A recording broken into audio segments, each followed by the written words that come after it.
for Tigo Music News. My name is Nanaya Radio, and hey, today I have somebody for you, man. A legendary, living legend, man. This man has been there from the very word go till now. I can't count the number of years. I think it's over 10 years, and still God is blessing him.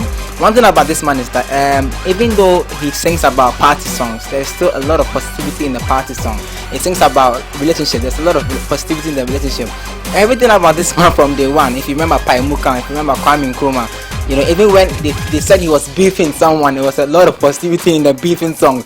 I have with me the man himself, Obrafour, Ghana rap star. My name is Nanaya. When I come back, Tigo Music exclusive with Obrafour. Stay with me. Like I did say earlier on, man, I have with me the legendary Obrafour himself, and this interview is on my heart because listen, for somebody to be in the industry for over 10 years and still strong, Obrafour, welcome to Tigo Music. Thank you very much. Before I do this interview, I might say that one of the songs that is unusual of Obrafour is Pimpina. Shout out to Bisakeda who's traveling around the world. I think he's in Maryland right now doing a tour, but he'll be back for the Becca show on June 30th. Obrafour, this is unusual of you. I mean, Pimpina was a song that people said, oh, Charlie, and you're typical Obrafour. But even in that song, there's a lot of positivity in the song. So I want to ask Obrafour, artists, when they begin their journey as a musician, they do anything. They do any kind of music to get them there. But from day one, from Paimuka, from Kwame Nkrumah, it has been about positivity. What fueled that positivity direction from Obrafour? Okay, thank you. I mean, like we know, this is me, and what I would say is from day one, because of I would say, my link with the Bible. Okay, I'm saying the link with the Bible. I'm a student of the Bible, and so I knew, and in this world, you ought to know what you want and know the direction you want to go. So I knew from the beginning that music is a food for the soul. And so just as you won't go to your kitchen and prepare anything poisonous for yourself to die, I related to music the same way. So from day one, I knew I had to execute positive lyrics. This is very interesting because somebody might ask, at what age did you come into the game? Were you matured? Were you a young guy? At what age? Well, I would say that music has been a part of me. I'm musically inclined. Well, I've said that from day one, the very first day that I had the opportunity to came on this earth, the first day I was born, that was my first rehearsal ground. I'm saying that because usually we think children, our babies, when they are born, they cry. But a cry without tear is no cry. To me, I think that was the first day I was singing praises to God for giving me the opportunity to come here and experience life. At the age 6, 7, my mom used to sing at church. My mom and myself, she's no more. Okay. So she was an Adventist and I am an Adventist.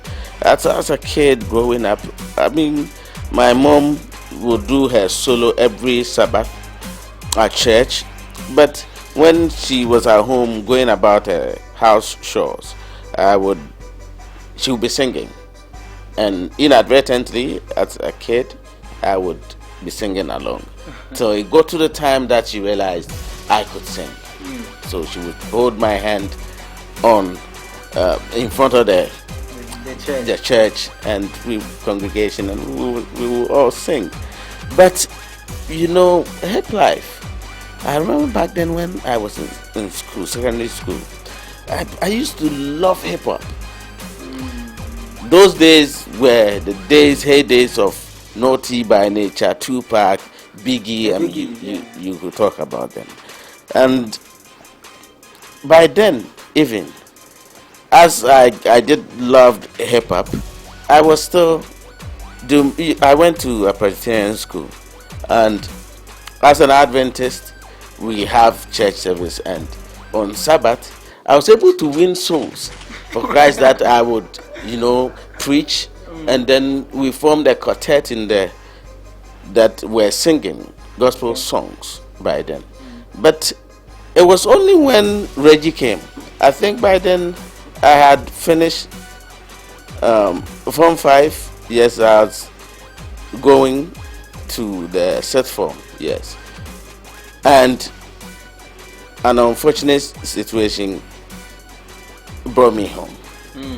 Truncated my education, so I go home. That was when I realized Reggie had, I call him the revolutionist because, the kind of change he brought into Ghanaian music. The kind of hope Well, yes, young people. I would say there's an argument out there that he might not be the godfather of hip life. KKD put something on wax in that same vein. But what I'm saying is, it was Reggie that brought the awakening. Okay. Of the genre. Exactly, and he named it. So it was when he came that the wind of the change caught up with me, and I started this. So at what age in particular? By then, I was a young boy. I was in my teens. Yeah. I asked the question because then Reggie brought songs like Ago, Yeah. Sweetie Sweetie, Yeah. and those songs are not songs of positivity. They were party songs. Exactly. They were songs that you would like to jump. I remember when we used to do the carnivals, we would jump to Reggie's Ago and all that. As a teenager, how did you build that direction? Would that be influenced from a song like Ago or from Sweetie Sweetie from Reggie? You see, there's something about me. I'm not saying to praise myself or but I'm saying this to the glory of God. I am one person that takes time, I think, before I act. Okay, so yes, Reggie brought the Ago and all that, but when I was coming in, by then hip life were seen by the elderly as an empty noise. Yeah. Okay, so when I decided to come into hip life, I had a purpose. Okay, I said, okay, I'm coming in there to execute positive lyrics in order to bring sanity into the game and to bridge that gap between the elderly and the youth. You see, so I knew what I was coming in. Wow. So, yeah. See, I kind of like that direction because I listen to songs like Paimuka, Kwame Nkrumah, and even when they said you were beefing with Lord Kenya, which recently you said it was for sales. Yeah. Every song you release had a positive message Yes, exactly. to it. Let's go a little back. Let's talk about the song that made the revolution. To me, was Kwame Nkrumah. Yeah. Because I feel Nkontompo that we're going to talk about later Okay. is a subset of Kwame Nkrumah. I mean, it's all in that tangent. I mean, and it's usually the Obrafour. As from day one, you've had something to say to the politician.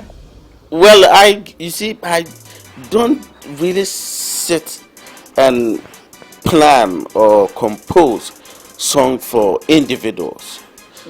What I see myself to be, you see, all this didn't happen in a vacuum, and they say things happen for a reason, So for me being here, I think I have a greater responsibility to preach or to carry a message to each and everyone.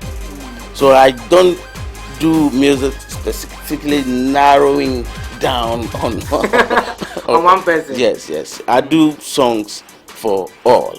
You know what I'm saying? Because I know that, I mean, in this life, or as we beings being here, we are here for a purpose. And sometimes, if you realize what you want to do, you must do it and do it well. Because we have a responsibility, and we will account for it.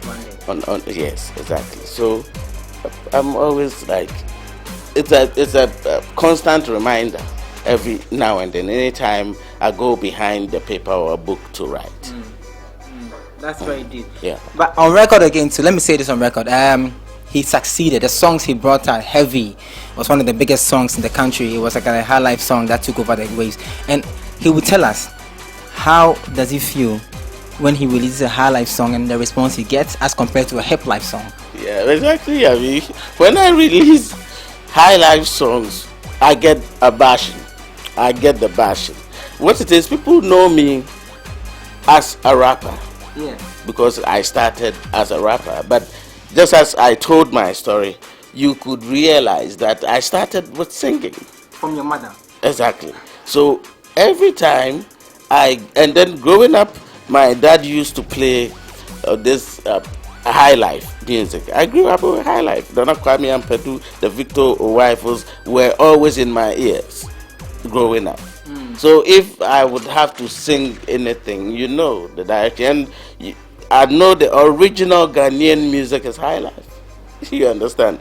Though we're rapping, but I'm seeing myself as somebody who can do all. No, I don't want to use that word because I think it's overused. The term versatile. Some people are of the opinion that it was a well orchestrated move. Like it was like hit the nail on the head with that song. Yeah. Do you agree with the school of thought? Well, you see, like I said, for me as a composer and a writer who did that song, as a man behind the song, I mean, I thought they would look at it from that angle, that it was very, very creative. But then sometimes opinions, like we say, like noses edge, and everyone has one. I mean, from the angle they were listening the song from, they could make their own deductions. But trust me, I think that song was a good song.